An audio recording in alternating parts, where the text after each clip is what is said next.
સુરતના ડુમસ ગણેશ બીચ પર ટેમ્પો વડે સ્ટન્ટ કરી જાહેર જનતાની સલામતી જોખમમાં મૂકનાર એક શખ્સ વિરુદ્ધ ડુમસ પોલીસે કાયદેસરની કાર્યવાહી કરી છે। સોશિયલ મીડિયા પર આ સ્ટન્ટનો વિડીયો વાયરલ થતા પોલીસે તાત્કાલિક પગલાં લઈને સ્ટન્ટ કરનાર વિક્રમસિંહ રમેશસિંહ ઠાકુરને ઝડપી લીધો હતો।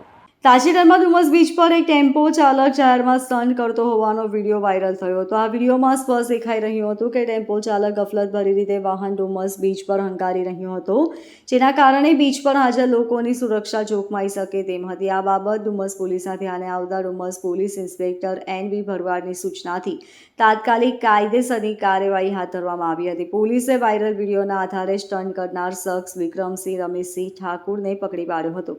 પોલીસની પૂછપરછ દરમિયાન વિક્રમસિંહ ઠાકુરે પોતાની ભૂલ સ્વીકારી હતી અને ભવિષ્યમાં આવી ભૂલ ફરીથી નહીં થાય તેવી બાંહેધરી આપી હતી। ડુમસ પોલીસે તેના વિરુદ્ધ કાયદેસરની કાર્યવાહી કરી છે।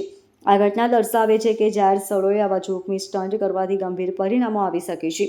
Bureau report LK star news, Surat.